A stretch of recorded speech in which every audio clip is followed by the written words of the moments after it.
வாழ்க வளமுடன். அனைவருக்கும் சிவகரி அன்பான வணக்கம். இந்த வீட்டில் எதை பற்றி பார்க்க வரோம், நிஃப்டி மற்றும் பேங்க் நிஃப்டி அடுத்த நகர் எப்படின்னு பார்ப்போம். அதுக்கு முன்னாடி சப்ஸ்கிரைப் பண்ணிங்க. வீடியோ பிடிச்சி லைக் பண்ணுங்கள், ஷேர் பண்ணுங்கள், கமெண்ட் பண்ணுங்கள். உடனுக்குடன் அப்டேட்டுக்கு டெலகிராம் லிங்க் டிஸ்கிரிப்ஷனுக்கு ஜாயின் பண்ணிங்க. ஸோ நாங்கள் வீடியோக்குள்ளே போவோம். ஃபஸ்ட் நம்ம என்ன சொல்லியிருந்தால் நடந்து பார்ப்போம். நம்ம என்ன சொல்லியிருந்தாலும் மார்க்கெட்டை பொறுத்தளவுக்கு ஃபஸ்ட்டு சப்போர்ட்டு ஃபஸ்ட்டு ரெஸ்ட் முக்கியமானதாக இருக்கும். மார்க்கெட்டை பொறுத்தளவுக்கு ஒரு கேப் டவுனோ இல்லை ஃப்ளாட்டாக ஓப்பன் ஆகணும்னா மார்க்கெட்டில் இறங்க வாய்ப்பு இருக்கும். ஒரு கேப் அப் இருக்கும் பட்சத்தில் தான் மார்க்கெட் அப்சைடு போக வாய்ப்பு அப்படின்னு சொல்லியிருந்தோம். ஆனால் மார்க்கெட் என்ன பண்ணாங்கன்னா கேப் அப் கொடுத்தாங்க. நம்ம கொடுத்த ரெசிஸ்டன்ஸுக்கு மேலே கேப் அப் கொடுத்துட்டு மேலே அதாவது ரெசிஸ்டன்ஸும் பிரேக்கு, திருப்பி அதே ஸ்பீடில் 5 மினிட்ஸில் பார்த்தீங்கன்னா நம்மளோட சப்போர்ட்டும் பிரேக்கு, ஒரே நேரத்தில் 2 சைடுமே பிரேக்கு. அதுக்கப்புறம் பார்த்தீங்கன்னா மார்க்கெட்டை பொறுத்தவரை ஒரு கன்ஃபியூஸ். அதாவது இப்போ வந்து ஹையை பிரேக் பண்ணால் தான் மார்க்கெட்டில் மேலே போக முடியும். நம்ம கொடுத்த என்னன்னா இந்த ரெசிஸ்டன்ஸ் பிரேக் பண்ணால் தான் அப்சைடு போகும்னு சொல்லியிருந்தோம். ஆனால் ஃபஸ்ட்டு 5 மினிட்ஸ் பிரேக் பண்ணணும். ஆனால் அப்படி நடக்கலை. பார்த்தீங்கன்னா இந்த ரேஞ்சுக்குள்ளே இருந்துச்சு. அதுக்கப்புறம் பார்த்தீங்கன்னா ஃபுல் சைடு வேஸ் பெரிய ஒரு மாற்றம் இல்லை. ஏன்னா மார்க்கெட்டை பொறுத்தளவுக்கு நம்ம கொடுத்த செட்டப்புக்குள்ளே இல்லை. அதாவது நம்ம வந்து இது கீழே இருந்தால் தான் மார்க்கெட்டில் ஃபால்னு சொல்லியிருந்தோம். ஆனால் மேலேயும் பிரேக் கீழேயும் பிரேக் பண்ணாங்க. அதுக்கப்புறம் பார்த்தீங்கன்னா ஃபுல் சைடுவே செட்டப்பில் போயிட்டு இந்த சைடுவே செட்டப் வந்து நாளைக்கு இறங்குறதுக்கான செட்டப்பில் தான் தெரியுது. சரி, ஓகே, பேங்க் நிஃப்டி பார்ப்போம். ஃப்ரெண்ட்ஸ், பேங்க் நிஃப்டி வச்சுருக்கேன். பேங்க் நிஃப்டியும் பார்த்தீங்கன்னா கரெக்டாக அந்த ரெசிஸ்டன்ஸ் லெவலில் தான் ஓப்பன் ஆனிச்சு மார்க்கெட்டு. ஓப்பன் ஆகி பார்த்தீங்கன்னா மார்க்கெட் வந்து மேலே பிரேக் பண்ணிட்டு திருப்பி கீழே வந்து ஆனால் சப்போர்ட்டை பிரேக் பண்ணல. நம்ம எதிர்பார்த்த அடுத்த ஃபஸ்ட்டு 5 மினிட்ஸ் பிரேக் பண்ணிச்சு மார்க்கெட்டில் ஒரு புல்லிஸ். நம்ம அடுத்த ரெசிஸ்டன்ஸ்லாம் ரவுண்ட் ஃபிகரில் தான் நம்ம வரும்னு சொல்லியிருந்தோம். அது நியரஸ்ட்டுக்கு எடுத்துகிட்டு போயிட்டு மார்க்கெட் வந்து அதுக்கப்புறம் வந்து நிஃப்டியோடு சேர்ந்து இதுவும் ஒரு சைடு செட்டப்புகளே முடிஞ்சிருச்சு. சென்செக்ஸ் பார்ப்போம். ஃப்ரெண்ட்ஸ், சென்செக்ஸும் அதே தான். பார்த்தீங்கன்னா ஓப்பனை பொறுத்தளவுக்கு நம்மளோட ரெசிஸ்டன்ஸ் லெவலுக்கு மேலே ஓப்பன். நம்ம வந்து ரெசிஸ்டன்ஸ் தொடயக்கூடாது, தொட்டை தான் செல்லிங் வரும்னு சொல்லியிருந்தோம். ஆனால் ஓப்பன் அதுக்கு மேலே கொடுத்தாங்க. அதுலேருந்து பார்த்தீங்கன்னா அது கீழே. ஆனால் பார்த்தீங்கன்னா நிஃப்டியில் வந்து சப்போர்ட்டை பிரேக் பண்ணிச்சு. ஆனால் சென்செக்ஸை பொறுத்தளவுக்கு சப்போர்ட்டை பிரேக் பண்ணல, ரெசிஸ்டன்ஸ் பிரேக் பண்ணிட்டு ஒரு இறக்கத்தை கொடுத்துட்டு அதுக்கப்புறம் பார்த்தீங்கன்னா இந்த ரெசிஸ்டன்ஸ் லெவலில் தான் ரேஞ்சில் தான் மார்க்கெட் வந்து ஃபுல் செட்டப் சைடு வைஸில் முடிஞ்சிருச்சு. சரி, ஓகே, நாளைக்கு என்ன நடக்க வாய்ப்பு நிஃப்டிலேருந்து பார்ப்போம். ஃப்ரெண்ட்ஸ், நிஃப்டி சார்ட் வச்சுருக்கேன். ஃபஸ்ட் எடுத்து மூவ் பண்ணிவிடுவோம். இப்போ டே கேண்டில் பார்ப்போம். ஃப்ரெண்ட்ஸ், டே கேண்டில் வச்சுருக்கேன். இந்த டே கேண்டில் பொறுத்தளவுக்கு பார்த்தோம்னா இந்த ரேஞ்சில் போயிட்டு இந்த சிங்கோட ஹைக்கு மேலே பார்த்தீங்கன்னா ஒரு ரிவர்சல் கேண்டில் தான் போட்டிருக்கு. ஒரு ஹேங்கிங் மன்ஸ்லையும் இல்லை, ஸ்பின்னிங் டாப் செட்டப்லையும் இல்லை, ஒரு ரிவர்சல் கேண்டில். இப்போ பார்த்தீங்கன்னா இந்த கேண்டிலை பொறுத்தளவுக்கு நாளைய மார்க்கெட் வந்து இந்த கேண்டிலுக்கு இந்த கேண்டில் ஹை வச்சோம்னா இந்த கேண்டிலோட ஹை இந்த ரேஞ்ச் வரைக்கும் தான் போகிறதுக்கு வாய்ப்பு அதிகம். அதாவது 24,240 பிரேக் பண்ணால் மட்டும்தான் அடுத்ததாக புல்லிஸ் எதிர்பார்க்கலாம். இல்லைனா இந்த இடத்த தொட்டு திருப்பி செல்லிங் வரதுக்கான வாய்ப்பு அதிகம் இந்த டே கேண்டில் படி. சரி, ஓகே, 15 மினிட்ஸில் பார்ப்போம் என்ன நடக்க வாய்ப்புன்னு. ஃப்ரெண்ட்ஸ், 15 மினிட்ஸில் வச்சுருக்கோம். இப்போ பார்த்தோம்னா ஃபஸ்ட்டு ரெசிஸ்டன்ஸ் பார்த்தோம்னா 24,242 அப்படிங்கிறது இன்றைக்கி போன ஹை. அதுக்கடுத்து பார்த்து 24,280, அடுத்து 24,394. சரி, ஓகே, சப்போர்ட்னு எடுத்துட்டோம்னா 24,061 அப்படிங்கிறது ஃபஸ்ட்டு சப்போர்ட்டாக இருக்குது. நம்ம டேவோட லோவுக்கும் கீழே, அது டேவோட லோவுக்கும் கீழே வருது. அதுக்கடுத்து பார்த்தீங்கன்னா 23,938, அடுத்து 23,862 அந்த கேப் ஃபில்லிங் ஏரியா. சரி, ஓகே, இது என்ன மாதிரி மூவ்மெண்ட்ஸ் வாய்ப்புன்னு பார்த்தோம்னா நாளைய மார்க்கெட்டை பொறுத்தளவுக்கு இந்த ரெசிஸ்டன்ஸுக்கு மேலே ஃபஸ்ட்டும் செகண்டும் நியரஸ்ட் பக்கத்தில் தான் இருக்கும். பார்த்தீங்கன்னா 40 பாயிண்ட்ஸ் தான் இருக்கும். இது ஒரு எல்லோ ஜோனாக போட்டுறேன்.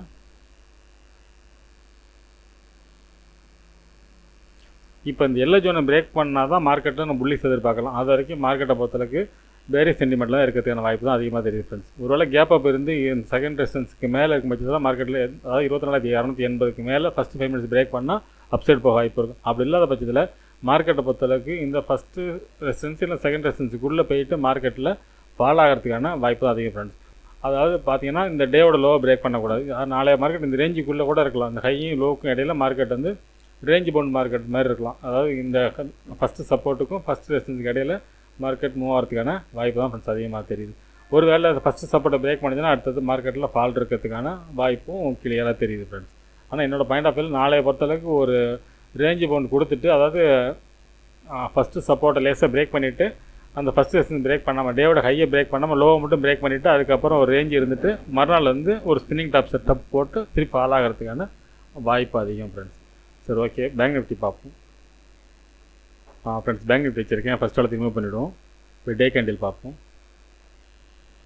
ஃப்ரெண்ட்ஸ், டே கேண்டில் வச்சுருக்கேன். இப்போ இந்த டே கேண்டில் பொறுத்தவரை பார்த்தோம்னா இது வரைக்கும் உள்ள கேண்டில் செட்டப்லாம் பார்த்தோம்னா வெரி புல்லிஸாக மார்க்கெட் மூவ் ஆனது. இப்போ பார்த்தீங்கன்னா இந்த கேண்டில் மட்டும் கொஞ்சம் மொமெண்டம் கம்மியாக இருக்குது. இருந்தாலும் புல்லிஸ் கேண்டில் தான் முடிஞ்சிருக்காங்க. நிஃப்டியில் கூட அப்படி இல்லை. ஆனால் பேங்க் நிஃப்டி பொறுத்தவரைக்கும் புல்லிஸ் செட்டப் தான் முடிஞ்சிருக்கு. ஆனால் நம்ம இன்னொரு செட்டப் சொல்லியிருந்தோம். இதில் ஒரு ட்ரெண்ட் லைன் செட்டப் படி பார்த்தோம்னா மார்க்கெட் வந்து இன்னொரு 1000 பாயிண்ட்ஸ் போகணும். இப்போ கிட்டத்தட்ட 56,000 ரீச் ஆகிட்டு 57,200 அந்த ரேஞ்ச் வரைக்கும் போகிறதுக்கான வாய்ப்பு அதிகம். இது டே கேண்டலோட இந்த ட்ரெண்ட் லைன் செட்டப் படி.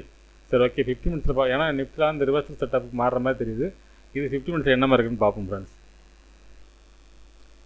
ஃப்ரெண்ட்ஸ் 50 மினிட்ஸில் வச்சுருக்கோம். இப்போ பார்த்தோம்னா ஃபஸ்ட் ரெசிஸ்டன்ஸ் பார்த்தோம்னா 55,754 அப்படிங்கிறது ஃபஸ்ட் ரெசிஸ்டன்ஸாக இருக்குது.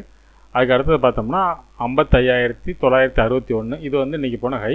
அதுக்கடுத்து 56,500 அப்படிங்கிறது ரவுண்ட் ஃபிகரில் போட்டு ரெசிஸ்டன்ஸ் லெவல். சரி, ஓகே. சப்போர்ட்னு எடுத்துட்டோம்னா 55,361 அப்படிங்கிறது ஃபஸ்ட்டு சப்போர்ட்டாக இருக்கும். அதுக்கு அடுத்து பார்த்தோம்னா 55,094 அப்படிங்கிறது செகண்ட் சப்போர்ட்டாக இருக்கும். தேர்டை பொறுத்தளவுக்கு 54,674. சரி, ஓகே. இது என்ன மாதிரி மூவ்மெண்ட்ஸ் இருக்குது அப்படின்னு பார்த்தோம்னா என்னோடய பாயிண்ட் ஆஃப் வியூவில் மார்க்கெட்டை பொறுத்தளவுக்கு இந்த செகண்ட் ரெசிஸ்டன்ஸும் ஃபஸ்ட்டு சப்போர்ட்டுங்கிறது நம்ம முக்கியமானதாக இருக்கும். இந்த செகண்ட் ரெசிஸ்டன்ஸ் பிரேக் பண்ணால் தான் நம்ம அடுத்தது புல்லிஸ் எதிர்பார்க்கலாம். அப்படி இல்லாத பட்சத்தில் மார்க்கெட்டில் செல்லிங் இருக்கிறது வாய்ப்பு இருக்கும்.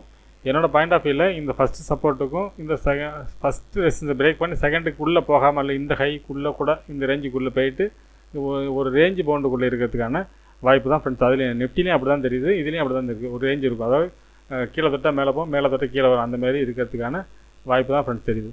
ஒரே சமயத்தில் செகண்ட் சப்போர்ட்டை பிரேக் பண்ணிச்சுன்னா மார்க்கெட்டில் ஃபால் இருக்கும். அது வரைக்கும் மார்க்கெட்டை பொறுத்தளவுக்கு அதாவது இந்த ரேஞ்சு இதுக்குள்ளே தான் இருக்க மாதிரி. ஏன்னா இது வந்து புல்லிஷ் செட்டப்பில் தான் இருக்குது. நிஃப்டி தான் ரிவர்ஸ் செட்டப்பில் இருக்குது. இதில் கொஞ்சம் பார்த்தோம்னா இந்த செகண்ட் சப்போர்ட்டு செகண்ட் ரெசிஸ்டன்ஸ் இதுக்கு இடையில மார்க்கெட் இருக்கிறதுக்கான வாய்ப்பு தான் ஃப்ரெண்ட்ஸ் அதிகமாக இருக்குது. ஆனால் என்னோடய பாயிண்ட் ஆஃப் வியூவில் இந்த இடம் தொட்டால் செல்லிங் வரதுக்கான செட்டப், அதாவது பையிங்கோட செல்லிங்கான வாய்ப்பு தான் அதிகமான செட்டப்பில் தான் ரெண்டுமே இருக்குது. சரி, ஓகே. சென்செக்ஸ் பார்ப்போம். ஃப்ரெண்ட்ஸ் சென்செக்ஸ் வச்சுருக்கேன். ஃபஸ்ட்டில் ரிமூவ் பண்ணிவிடுவோம். இப்போ டே கேண்டில் பார்ப்போம்.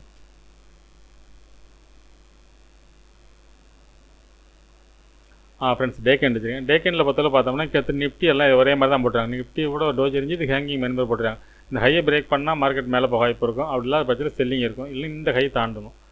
இந்த டாப்பை பொறுத்தளவுக்கு அதாவது 80,072ங்கிறத பிரேக் பண்ணால் மறுபடியும் அப்சைடு போக வாய்ப்பு இருக்கும். அப்படி இல்லாத பட்சத்தில் நம்ம நிஃப்டியில் ஒரு செட்டப் சொல்லியிருந்தோம். இந்த 2 கேண்டில் ஹைக்கு பிரேக் பண்ணால் இந்த ரேஞ்சுக்குள்ளே அது ஹை தொடாமல் 80,000 அப்படிங்கிறத தொட்டோன்னா இறங்கிறதுக்கு வாய்ப்பு மாதிரி தெரியும் டே கேண்டில் செட்டப் படி. சரி, ஓகே. 50 மினிட்ஸில் பார்ப்போம் என்ன நடக்க வாய்ப்புன்னு. ஃப்ரெண்ட்ஸ் 50 மினிட்ஸ் வச்சுருக்கேன். இப்போ பார்த்தோம்னா ஃபஸ்ட் ரெசிஸ்டன்ஸ் பார்த்தோம்னா 79,824 அப்படிங்கிறது இன்றைக்கி போன ஹை. அதுக்கடுத்து பார்த்தா 80,032 அப்படிங்கிறது செகண்ட் ரெசிஸ்டன்ஸ். தேர்டை பொறுத்தளவுக்கு 80,511. சப்போர்ட் எடுத்துட்டோம்னா என்னோட டேவோட லோ தான் ஃபஸ்ட்டு சப்போர்ட்டாக இருக்குது 79,254. அதுக்கு அடுத்தது நேற்றோட லோ 78,776. அதுக்கு அடுத்தது கேப் ஃபில்லிங் 78,595. சரி, ஓகே. இது என்ன மாதிரி மூவ்மெண்ட்ஸ் இருக்குது வாய்ப்புன்னு பார்த்தோம்னா இந்த ஃபஸ்ட்டு சப்போர்ட்டு செகண்ட் ரெசிஸ்டன்ஸ் இடையில மார்க்கெட் இருக்கிறதுக்கான வாய்ப்பு அதிகம் ஃப்ரெண்ட்ஸ். செகண்ட் ரெசிஸ்டன்ஸ் பிரேக் பண்ணால் மட்டும் தான் மார்க்கெட்டில் நம்ம புல்லிஸ் அடுத்து எதிர்பார்க்கலாம். இதுக்கு அந்தாண்ட தான் புல்லிஸ் எதிர்பார்க்கலாம்.